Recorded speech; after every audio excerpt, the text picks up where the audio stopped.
You see here, kid? You gotta just go for it. Don't think about what comes after or what came before. You just gotta bend your knees, take a deep breath, and jump. And you might think, what if I fall? Well, what if you don't? What if you fly? Switching command to internal. From the Collaborative Studios, Open the Eye, where metaphysical, paranormal, and the unexplained meet. Open the Eye with Tanya Tyler. Thank you so much for being part of the show tonight. I am very excited. Thank you for lending me your ear, listening to my show. I truly appreciate each and every one of you. Every time that you tune in, however you tune in, if it is through kwvh.org, 10 p.m. Central Time, Monday nights, or if you're finding us on another platform, I just say thank you so much because I appreciate you. We are a collective and we move together, we learn together, we grow together, we heal together, and then individually we're also doing that. And tonight's guest, I'm very excited because I experienced something from her that I maybe was a little skeptical. We all have some skepticism. Oh my gosh, I can't say that word, but you know what I'm saying, in us. And that's good. That's a good thing to have because it makes us question things. And that's where we really need to be in this world. We need to question everything that is happening because when we're in and out of this matrix that we live in, you know, when we're out of it, we can kind of see things clearly. When we're in it, we need to be questioning everything. So I love that this practitioner has opened my eyes to something that is amazing. It is Reiki. Now, I've done Reiki in the past, but I've never done it as a group. And that was pretty impressive. She mixed in a whole bunch of things, and sound therapy was part of it. And we're going to talk a little bit about what that all is and how that can help heal your body. I'm going to ask her to see if she can do a little sample for us as well, because I always try to give you some kind of value while you're listening to this. And if you can do healing online, well, you'll get something out of this tonight. Trust me. So I want to welcome Mary Louise. She is an intuitive guide for empowered living for all of us, for everyone that she sits in front of. So Mary Louise, thank you so much for being here. Explain what Reiki is. So Reiki is universal life energy. It is being transferred through the practitioner into the recipient. It allows us to balance everything. It puts us in a state of homeostasis where we can really connect with our higher selves and get into more balance, into more flow. It relieves stress. There's just a number of benefits that come from. It really just moves that energy too. Correct. Like around, yeah, which is good. I always think of you as the practitioner as a conduit. Correct. That's how I always say it too. And I love that. So a group Reiki session, when I encountered this group Reiki session, I was kind of thrown back thinking, I don't know about this. But I was like, all right, I'm in. I'll lay down and I'll do it. And I walked away from 45 minutes to an hour, whatever, blown away. And I wanted you to come on and I wanted you to chat a little bit about all of this. So you're an intuitive guidance. You do intuitive guidance for empowered living. Yes, ma'am. Tell me what that is. Because it's really cool. Intuitive guidance for empowered living. Tell me about that. So I have this belief that we are all capable of living a completely empowered life where we are in control of the outcomes and we have the capability of being happy every day, all day. But as a society, we're not really indoctrinated into that kind of belief system. We're raised and taught to believe that there are all these obstacles in our way, that we have to climb mountains, we have to do this, we have to do that in order to move past whatever emotional trauma we've suffered, whatever our family has come through. And so it disconnects us really from our higher self. And when I say higher self, I mean our spiritual self, our soul that has all the knowing, that when we come into this human form, we kind of forget most of that.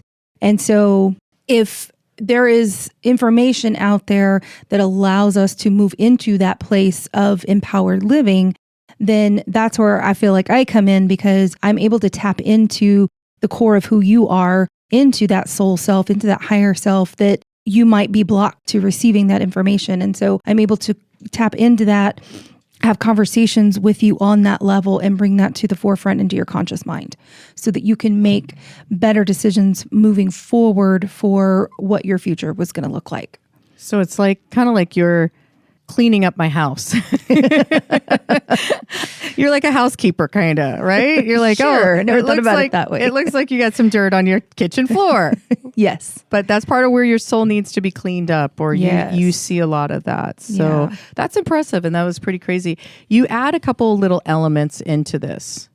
How often are you doing group sessions? So to be completely honest, that's the first group session I have ever done. Yes, Oh ma'am. my God. Now the truth comes out. When I was asked to do it, I was kind of the same way you are. Not that I was skeptical, guys. I know the power of energy work, but I was like, I don't know how this is going to work. All the different energies coming together, this and that.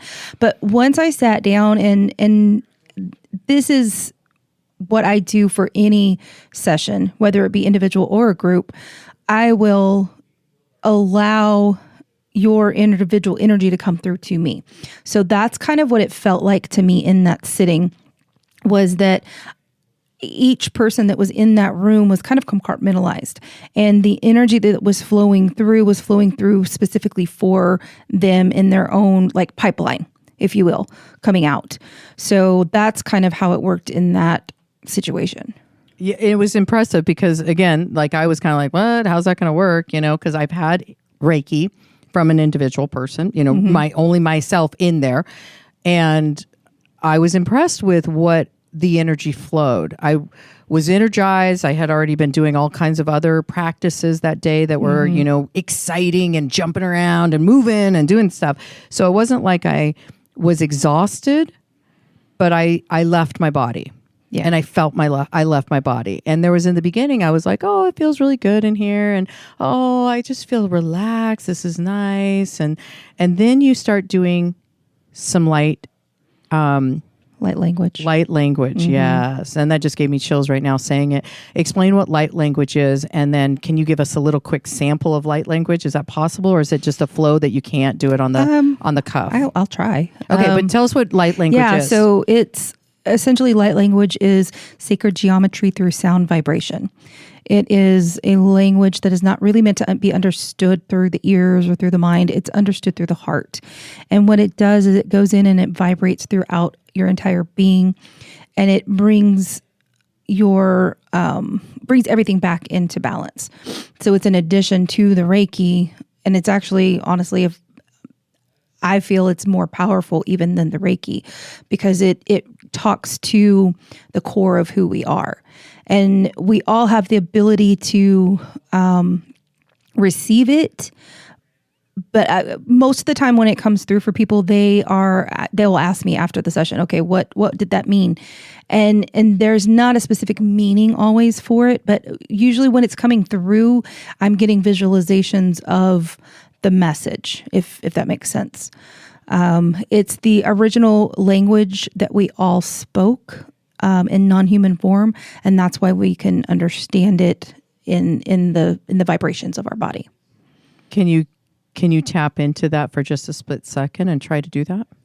Okay.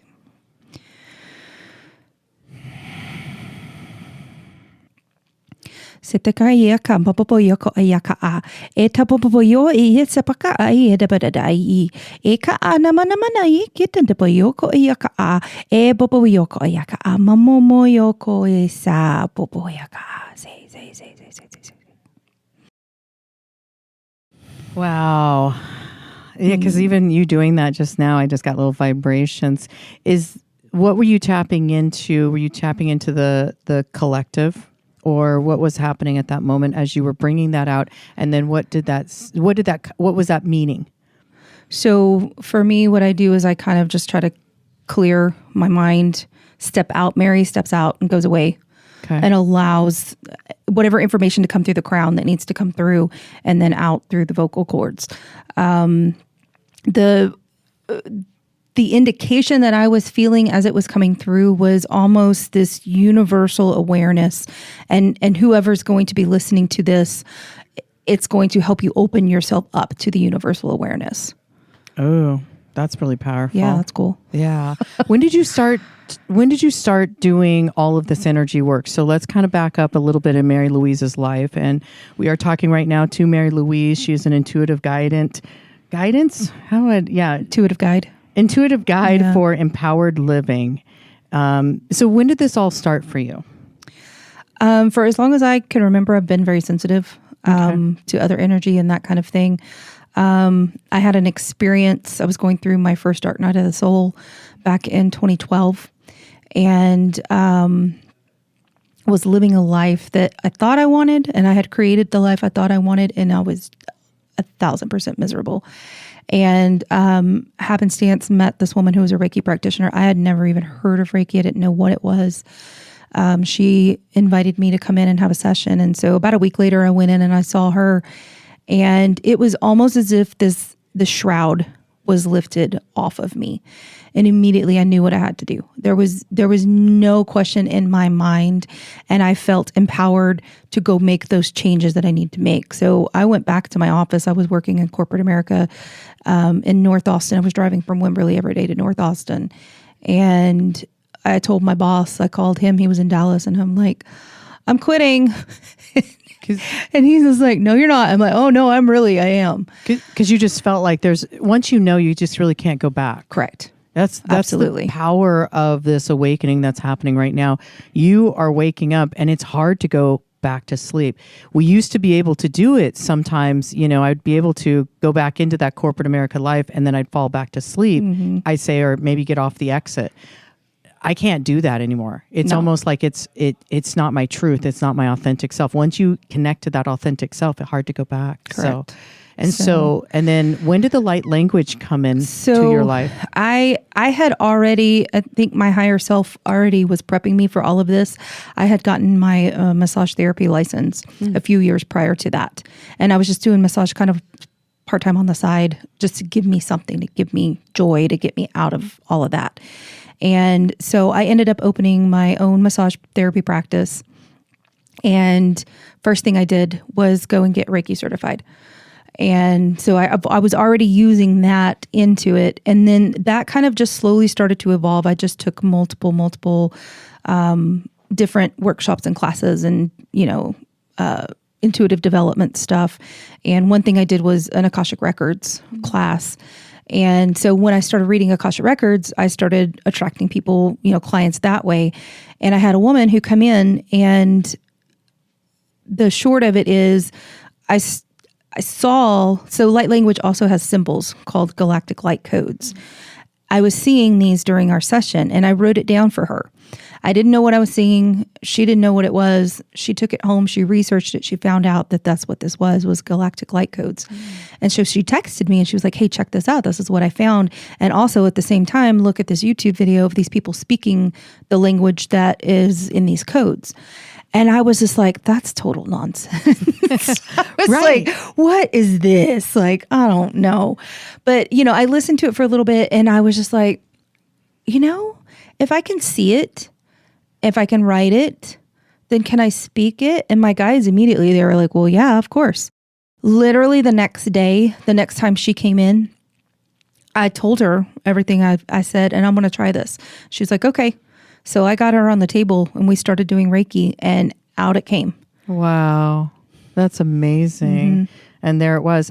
So you started speaking it. Correct. While she was on the table. Correct. So that practitioner's shoes automatically just buckled in. Wow. That's it. I mean, it's impressive. And it's such a beautiful, I had encountered light language a few years back. And again, I was like, really? But now I've encountered it so many times where it just feels this love. I feel love through it. Absolutely love. And you just did a little sample of it. Let's talk a little bit about, as you're moving through this world, prior to this great awakening that we've been going through for, a while, but let's just go through, early 7 years ago. How hard was it for you to establish yourself in saying, "Hey, here's a brand new thing that I'm doing now"? How was that for you? Like just some of the obstacles you ran into. So I was super excited about all of it because it just felt right. And it was something that just got me excited after coming out of, like I said, of that dark night, out of the corporate world. And it helped me transition into working for myself and all of that. So I was excited in one aspect, but the obstacles that I had faced were people that didn't have a clue what any of this was, and me having to, I don't know if convince is the right word, but convince them that this is all good. It's not, I had people say to me, "I hope you're not channeling something evil," and rightfully so.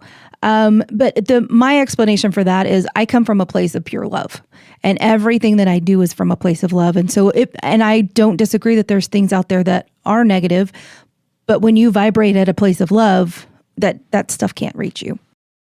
So I also, was raised in a Christian home. And so that created a mental blockage for me, if you will, afraid to be seen, afraid to be judged, that kind of things. And I kind of came to terms with all of that with the passing of my father, who was, clearly the patriarch in that realm. He was the one that always had us in church. And so when he passed away, I had an amazing experience with his death. And that kind of freed me from the human head trash. Yeah, human head trash. What a good phrase. Human head trash. I'm writing that down. I know you haven't patented it, but I like it. I'm going to use it. Absolutely. Tell me, what year was that when your dad passed? He passed in 2017. Oh, wow. Yeah. So then it just really, you shifted. Isn't that amazing when we have death, how much it shifts us in our family? It's either we stay in that head garbage space or we shift, Yeah. And that really truly is it. So here you're just plugging along. What does your sessions, let's just describe a little bit about what your sessions look like. So when you go into a session, they're all probably different, right? That I preface every session with every person. It's always going to be different because what we're doing is tapping into your higher self and as whatever you need right now in this moment. So, okay. Yes. So not everyone, you don't do a cookie cutter because they might need more of this. Now let's talk about another thing that was in that group session, which I think is amazing. You do some channeling. Correct. Yeah. Is okay to say that, right? Yeah. Okay. So I channel the wind. Yeah. But I also channel angelic tones. Yes. So that's impressive. So when you say that you channel the wind, let's kind of just go about how did that start? I get chills when I'm talking to you, which is so funny. I know it's not because I'm cold, because it's like super hot in the studio right now. But it's just this vibration that I'm feeling through this. So I hope everyone else is feeling something as well. Talk about, how did this start? When did this start in your practice? Did it come in early? And then what's going on when you're channeling this wind, and what's that connection? So back in 2020, I took a course for shamanic breath work and did shamanic initiation, and came out of that as an ordained shamanic minister. Through that process, that's when the wind started coming through me. Like, I would just be doing massage.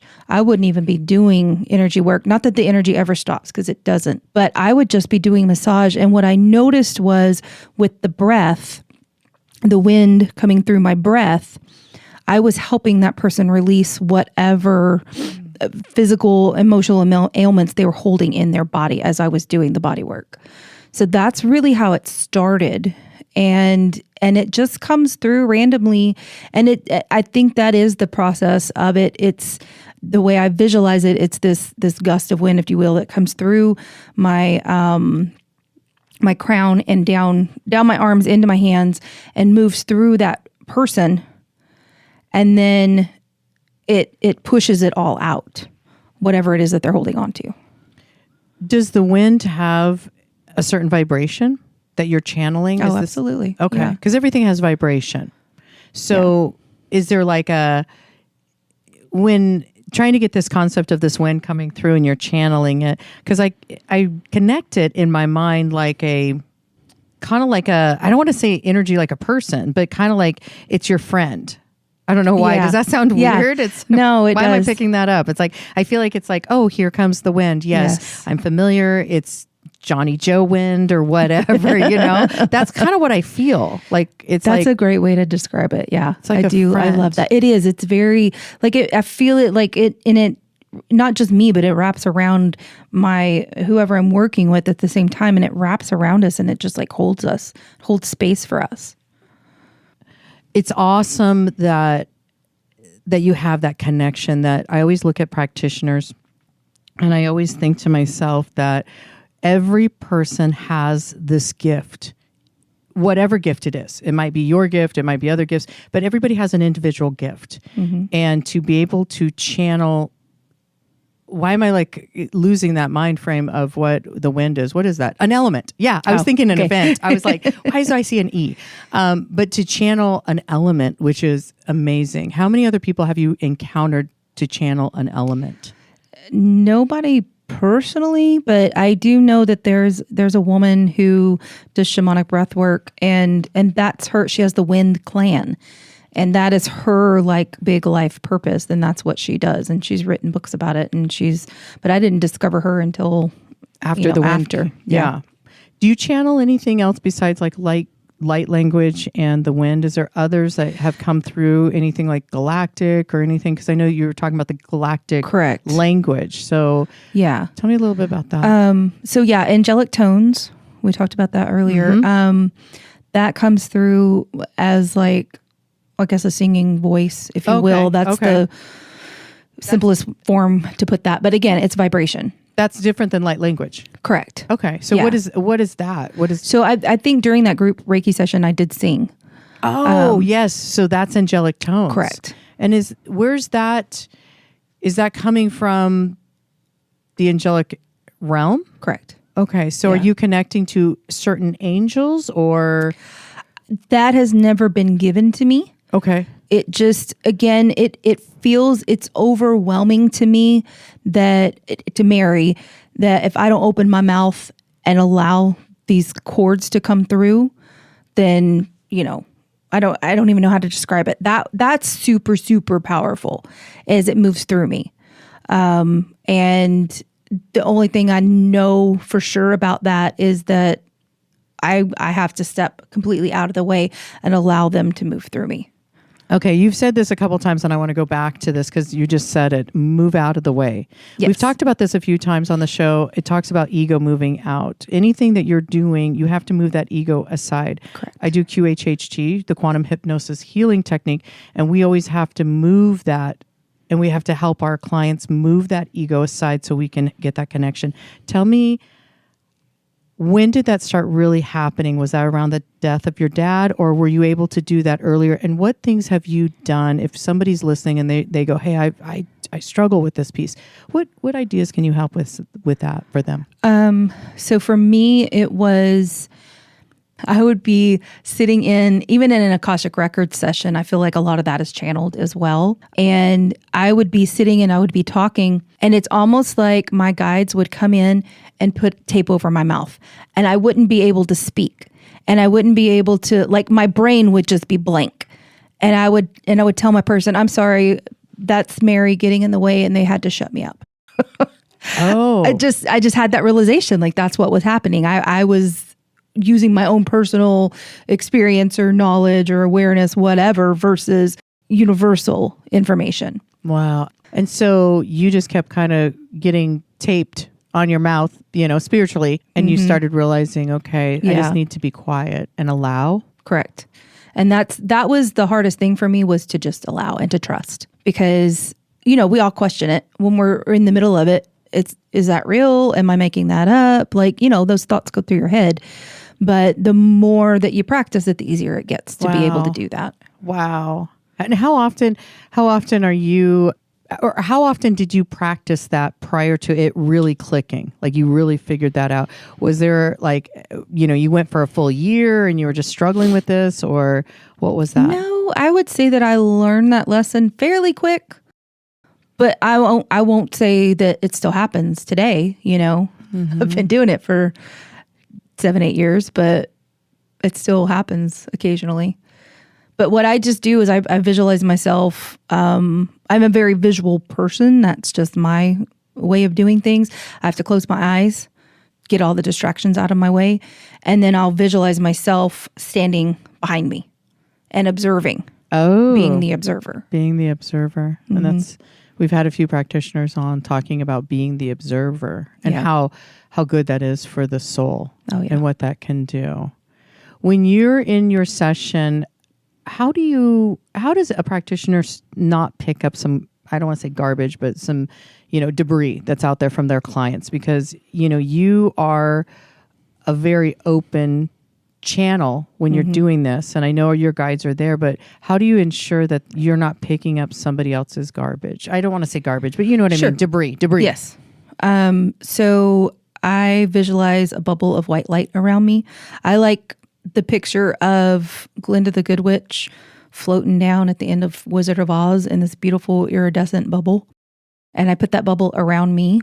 On occasion, I've had to have a little bit stronger protection because somebody was really trying to infiltrate my energy and I can feel that. And so that's when I'll put a disco ball around me. And the disco ball is going to just reflect back to them so that they can't even penetrate what I've got going on right here. I like the Glinda the Good Witch because the bubble. That's a great visual and stuff like that. How did you know that person was trying to infiltrate you, or that energy that they had with them, or whatever that is? Was it the person that was trying to do it, or the energy?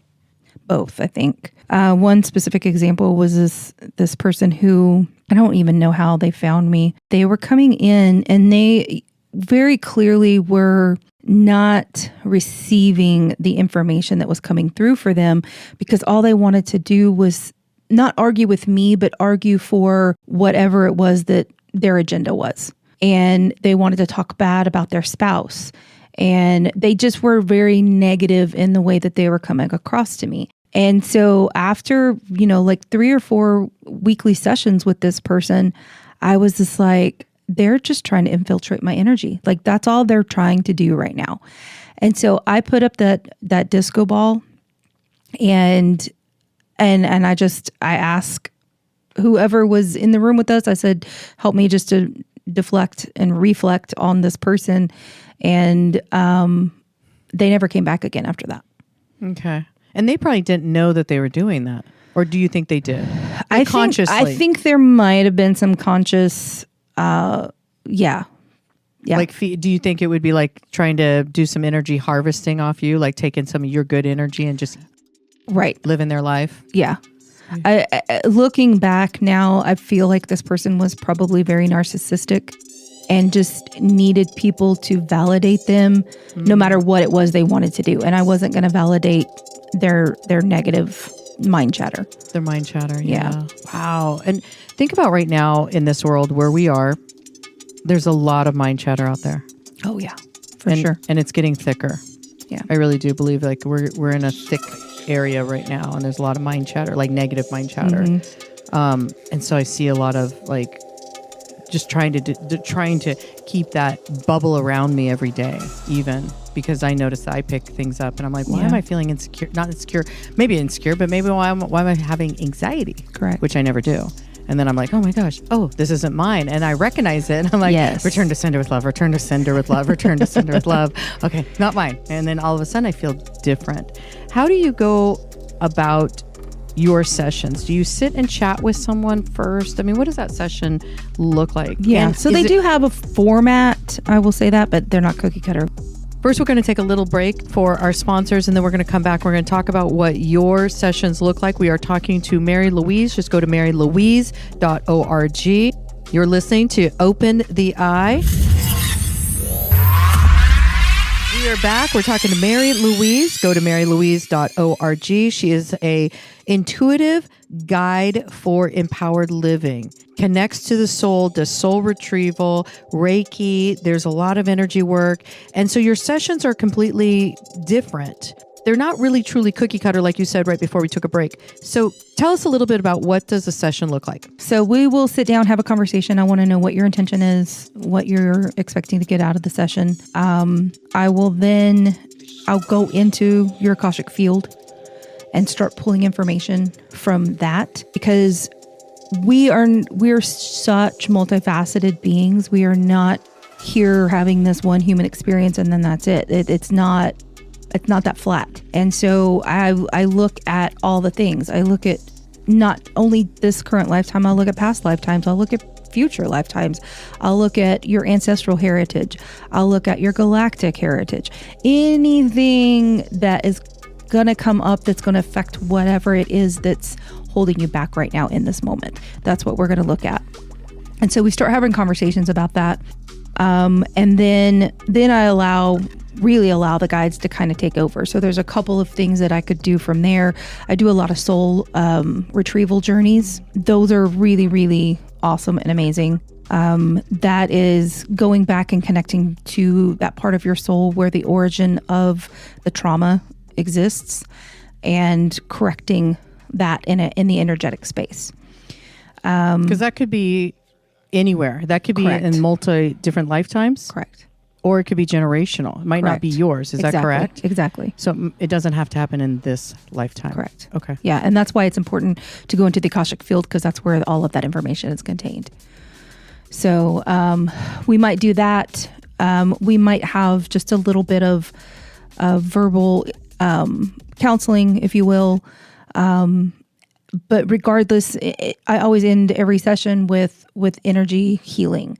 So we'll either release the energy, we'll balance you back out, we'll correct whatever needs to be corrected. So that's kind of the basis. And then after that, we'll sit back down and talk again and just make sure everything feels good in alignment before I send you back out. So you're really not doing any massage or anything like that. This is all just you're laying on a table and then you're just doing some energy work Correct. around the person and maybe talking like that. Correct. Let's talk a little bit about Akashic Records. Yeah. Oh, I'm so excited. I love it. I've never had my Akashic Records read. Explain what that is. Explain how did that start working for you? I know that you said that you went to someone, but let's talk about how does somebody start to, because I've heard that anybody can get into their Correct. own. Okay, so let's talk about give me all the details. So the Akashic field is an energetic field that encompasses everything about you, your soul's history, basically. Some people call it like a library. And the way I visualize it is a little bit different. It's not quite a library, but there are bookshelves with lots of notebooks is how I see it. I don't see books per se, but we can go in there to access any experience that your soul has had. And we also can go in there and look at soul contracts. That's something that I do a lot of as well. If a soul contract needs to be amended, if it needs to be completed, whatever it is, we can go in there and do that. And sometimes even like if it's a soul contract with another person, I can bring that other person's energy in there as well so that there can be an agreement between the two of you before we just sign it off and the other person is just left kind of in the dust, like what just happened. People don't always have a conscious realization of what's going on in the background. Once all of that is done, then it allows you to come into just a higher awareness and a different kind of mind frame. You would say the Akashic Records is the library, but this energy field is just basically outside of us. Is that correct? In the quantum, there is no time or space. It's just Right. there. So that's kind of how I... Okay, it's in our quantum field. Okay. Yeah. When you're looking at the Akashic Records, how long did that take you to really understand, or how long did it take you to tap into that? So I actually took a course. It was like a 6-week course that helped us. It was very strategic. You had to get written permission from the person before you could access their records. You had to have their exact full name as it appears today, no past names, no nicknames, none of that. I had to have their birthday. I had to have like all the specific information. And that was basically the key to unlock the door to allow me to go in. And so I started out by doing that. And the more that I did it, the more I realized ceremony's great, but I didn't need that ceremony. As long as I have express permission. And for me, you signing up for a session with me is permission. then that allows me access. So it just got easier as time went on and the more I practiced it. Is there any time that you ever encounter something that's frightening to you? I've heard some negatives out there lingering around. Yes. This lady that I was speaking of earlier who helped introduce me to light language, her story is crazy. And if I hadn't experienced it myself, I would be like looking at somebody else like they were nuts. Basically, and this is over the course of probably 6 months that she and I worked together. You were taking courses from her? No, she was one of my clients. Okay, she was coming to you. Yes. Okay, thank you. She basically had left whatever galactic family she was with and was hiding out here on Earth. Oh. So yeah. Okay. There was some disagreement. There was something that, yeah. So, she didn't know this? No. Okay. No. But there was all this stuff, and that's what we were trying to work through is why is she experiencing all these things? What was she experiencing, if you can say without giving too much of the client information? Like, she felt like she was abducted, or, I mean... Yeah, she did. She did have some like ET experiences from the past. She was having these headaches and nobody could figure out what was wrong with her. Just odd things. No explanation for it. Like physical things too. Yeah. Okay. Yeah. We were sitting there one day talking, and all of a sudden the whole room just dimmed. It looked like somebody came I didn't have a dimmer on the light switch, but that's what it looked like. Like somebody had dimmed the whole room. And I looked at her and she looked at me and I said, "Did you see that?" And she was like, "Yeah." She said, "There's somebody in the room with us." And I'm getting chills right now talking about this, but they basically found her because we were doing this work and she was opening herself up. And so I had to go have conversations with these beings to negotiate her to be able to stay here and to let go of her because they were afraid she was going to let out their secrets or whatever it was. And it was just this whole thing. It was mind boggling. And so we finally were able to talk them out of it, of taking her back or whatever it was. And she got the permission to stay? Yeah. Yeah. Wow. And they basically like let her go. They were like, "All right." Look how much you helped her. It was amazing. It was crazy. It's still crazy. When you say the lights dim, the lights actually physically dimmed. Like the whole room got dark. It got dark. Wow. And these beings, like as soon as she said they're here, I could see them in my mind's eye as well.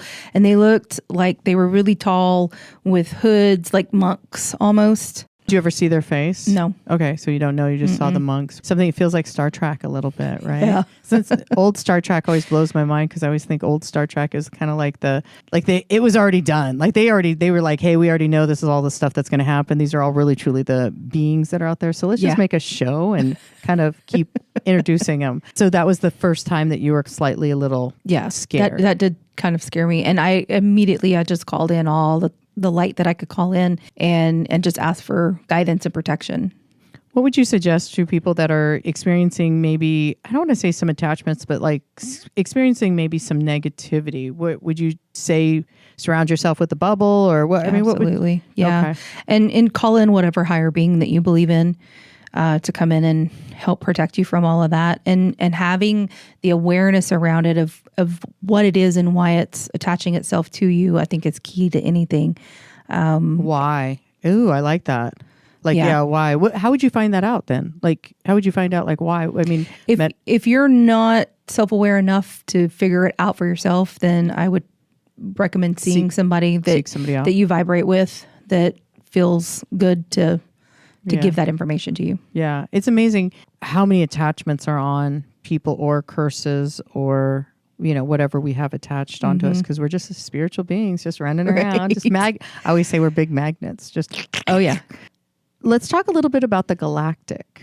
Do you communicate to the galactic? I know we kind of talked a little bit about the galactic language. I have connected to my star origin, which is Sirius. And I connect to that every now and then. And it's so interesting to me because I know that there are people out there who they have a guide, they have a this or that. And me, I'm not. Like I have all the things, but I don't connect into one all the time. And I think that was probably part of one of the workshops that I did was to find your galactic origin. And so that's how I discovered Sirius. the blue light, all of my connections to that. That's where the vocals come from. So I say angelic tones. It is angelic tones, but it's from Sirius. When you're working with a lot of your clients, are you finding that you immediately find their galactic family, or they're from like another planet, right? I mean, tell me a little bit about that. Only if that's what's pertinent. They don't ask for it, but it comes to you. You still do. I'll ask them if they want to know. Okay. Yeah. So you don't give that information unless they're like, I'm Yeah. ready to, tell me about my galactic. Or they're like, what the what? Yeah. Yeah. Like I had somebody recently and I knew because I had worked with him before and I knew that he was open to receive. And so as it came through, I was like, hey, so you're not from here, right? He started laughing. He was like, I had a suspicion. And I'm like, yeah. I was like, do you want to know more about it? And he was like, yeah, for sure. Tell me. Soul contracts. I know we kind of talked a little bit about that, but let's talk about soul contracts. If people aren't understanding what that is, yeah. Do we all have tons of soul contracts? I mean, if you can enlighten us a little bit. Yeah. So a soul contract is something we might not even be conscious of. Could be a conscious decision that we make. And these contracts will follow us from lifetime to lifetime, and they may no longer be valid.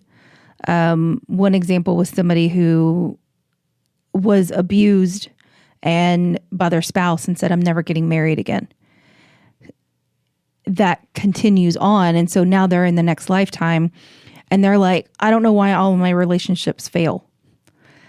Well, because you've got this soul contract that's just kind of hanging out there that is not allowing you to meet the right people, because you're trying, your soul ultimately is trying to withhold that contract by meeting all the wrong people. So as a practitioner, you go in and you can help seal those contracts or cut those contracts. Right.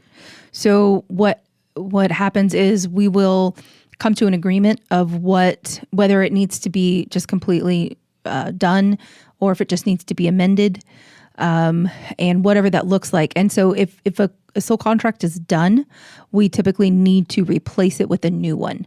And so now, instead of saying, okay, I'm not getting married again, we will sign that off. We will accept and understand that, your next relationship doesn't have to be abusive and you can meet a good person and that kind of thing. So then we create a new contract around what that looks like. Is there times where that soul contract has to be their karma and they have to finish living that out? Is that ever you know what I mean? Like, yes. I don't know if I'm saying it right. Yes. No, that absolutely. Anytime we go into the Akashic Records, you have a record keeper. That is somebody that is their sole purpose is to hang out in that field and monitor everything.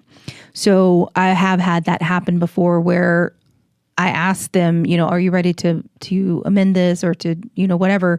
And consciously they were like, yes, I want to get rid of it. I don't want to deal with that. But then the record keeper comes in and is like, no, we can't do that. But here's what we can do. So you can put it like an amendment. Correct. Like a clause. Yeah. Yes. You got to live with this, but you'll have a long-term relationship for a little bit just to feel it. Yeah. I like that you talked a little bit about being from Sirius, your origin. Can you talk a little bit more about that? Because I've ran into that with other people talking about that. Like, what is that connection? And why do you think that it's important for some people to know it and some people not to know it? Let me tap into that one because I just feel like that's a super deep question that goes beyond my awareness. No, it's fine. It'll give me the opportunity to let them speak for a minute. Ooh, thank you. I'd like that. Can I talk to someone? Sorry. Okay. So the Syrians, they're coming down to earth. They're very attached to the nature of earth and they want to correct the damage that's been done. You don't have to be conscious to do that because there are people out there that they know that they have this intrinsic love for Mother Earth and they want to protect her, and they might be doing that through means of a corporation like we talked about earlier, and if they were awake and conscious of that, they would shy away from that. But it's important to understand that our energy is useful in every realm that's on the earth, not just us quote unquote hippy dippy hippie voodoo witches kind of thing. I think the reason that I was brought aware because it's helping me with my work to give other people that I work with a different, broader perspective, because people are coming to me wanting to know these things. And if I didn't have the knowledge for myself, I wouldn't be able to share that with other people. That's beautiful. That's really, really good. I didn't realize that they were so attached to the earth. So they're probably just, what is happening right now with all of us? Just, I pick up trash all the time and I always just think, oh, this poor earth is just being catapulted. So what a good explanation, and thank you. So you were tapping in and sitting Mary Louise aside there. Yeah, she was over there. She was behind you, and you were allowing that information to come in. How easy is that for you to do that? Because I know you've done it a couple times with the light language and stuff. How easy is that for you to do that? It's fairly easy now, but again, it's been a long road of practice and of trust, and just being able to come to the awareness and understanding that it's not really about me or my ego. It's about universal awareness and knowledge, and bringing that through for people who are ready to hear it. I keep getting chills from you. I don't, that sounds so weird. It's like, it's this vibration that goes through me. But when I interview a lot of people, I once in a while will get really like major chills, like on the back of my head or something. And I always know that this is the right direction, but there's something else that they're wanting me to keep asking you. And I really want to go back to soul retrieval. Sure. Can you tell me a little bit, because I know you kind of explained, bringing the soul back. Talk a little bit about that soul retrieval, because that was one thing that I got a lot of vibration for. Soul retrieval is one of my favorite things. Okay. What we do is we will go to a place on your timeline, whether it be this life or a previous, it doesn't matter. We'll go to a place on your timeline where your soul was fragmented. And when I say soul is fragmented, that just means that there was an experience of trauma. It was too painful for you to really fully deal with. And so part of you stayed back with that in order to sit with it, if you will. So as we move forward and progress on our timeline, we lose parts of ourselves every time something happens. And when I say trauma, that people typically go to something major and big. But if you think about a 3-year-old who maybe moved away from their friends or away from the only life they ever knew, they only have 3 years of life experience. That's a major trauma for a 3-year-old. Okay. To have to leave all of that. Or would you encounter, because when you were saying that, I thought about the 3-year-old that's getting ready to run out in the street because they don't know, because they're just having fun. Right. And the mom yanks them back. Oh, don't you? And screams at him. Would that even be something that could be traumatic? Possibly. Okay. Yeah. I did not grow up in a toxic home, if you will. My parents were still married when my dad passed away. And again, we grew up in the church.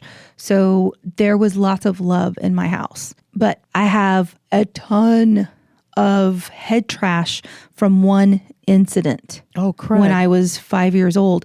And the layers that have come out of that one incident as I've been going through and doing my own personal work is just shockingly amazing.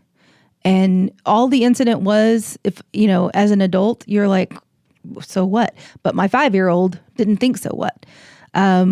I wanted ice cream. It was 10 o'clock at night. My mom said yes. My dad said no. And they got into a fight over it. So it wasn't like you were beat and you weren't thrown. But that's where I lost my trust in my dad, developed the belief that if I asked for something, I wasn't going to get it. That's where I started people-pleasing behaviors, because now they're fighting over something that I caused. My migraines started around that same time. It's amazing the layers that come from that one incident. Thank you for sharing that. Yeah. That's amazing. Thank you for sharing that. That's amazing, because that really just kind of opens our minds up to something that simple. Look at all the ripples. Right. And I hear that a lot from my clients. They're like, oh my God, I never made that connection. And so that's something that's really cool to be able to bring that forward and have that conscious realization, because then we can let it go. But so going back to the soul retrieval, we identify that point on the timeline. Now, some people have had very traumatic, abusive situations. And what I tell everybody is we do not have to relive that. We don't have to regurgitate it. We don't even have to have a conscious memory of it in order for us to heal it. So, but we can pinpoint it on the timeline. We can interject ourselves into that space where, for example, if it's your 3-year-old self that had this experience, we will go pull the 3-year-old in. We will give, because that 3-year-old only has, like I said, 3 years of life experience. They don't know what you know today.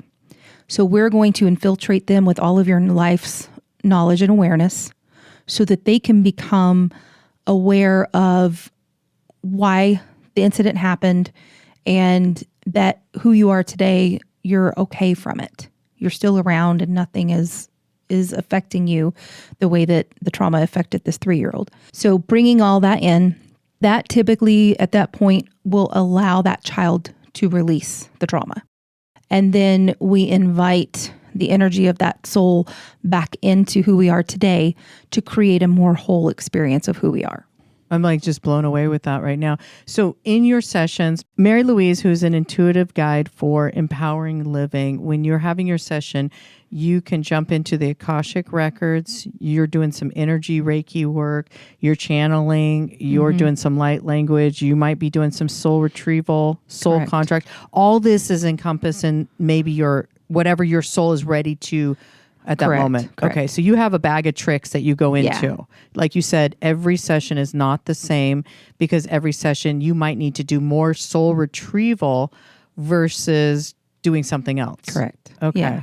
Okay. And I've even had past loved ones and different people, entities come through for that person too. That's another layer of it. Beautiful. You are just multi-layered cake. It's about the whole human experience. Yes. You know? So Yes, I love it.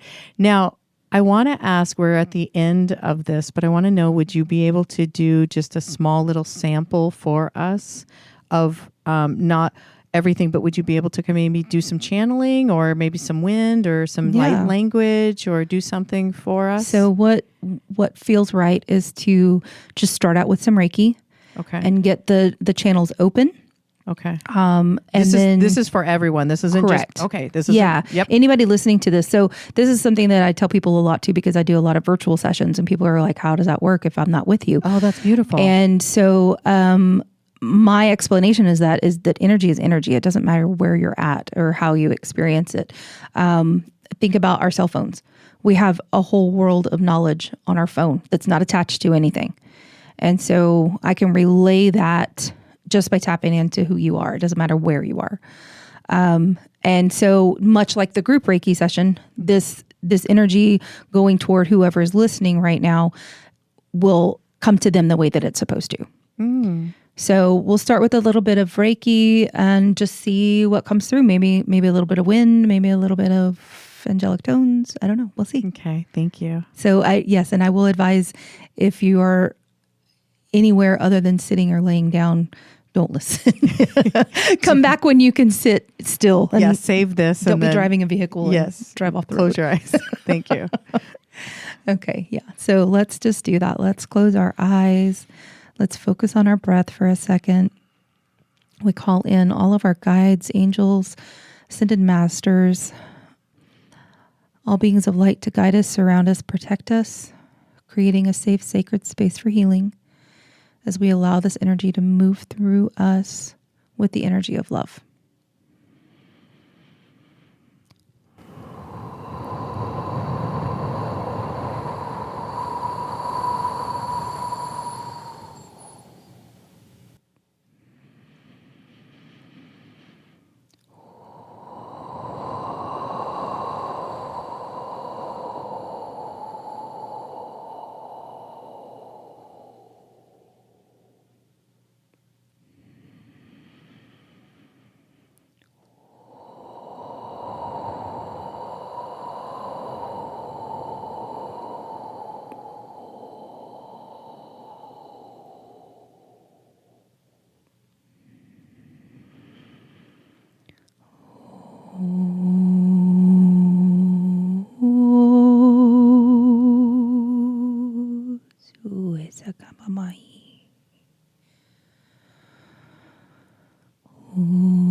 Seyo,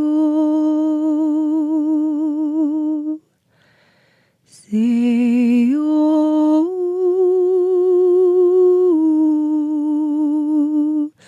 Seyo, Seyo, Seyo, Seyo, Seyo, Sue-sama.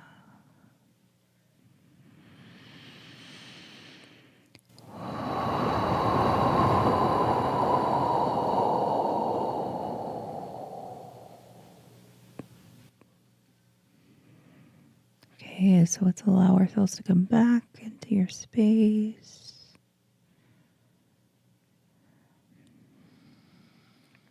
Take a few deep breaths, just integrate that. So I had a thought just came to me because I never realized this, but the wind always comes through first and then the angelic tones. Oh, wow. And so what the message I got just now was about that is that the wind is blowing through, kind of like loosening up all of the dirt and pushing it out and sweeping it away. And then the tones come through. Now you have a clean surface to work from. Wow. That's kind of fun. That is really fun. Look at you. I always try to help others here on this show. Amazing, that wind. It felt like, I mean, I had my eyes closed doing this. And I felt like, you're blown. Like, that's how I felt in this session as well. Like, I was like, does she have a fan? Like, what is she doing? And then you can hear that. And then I felt like there was just this clearing. Yeah, I just felt like that clearing. Wow. Isn't that interesting that you got, that you're like, oh, hey, wait, I just see that now. I love that. Yay. Mary Louise.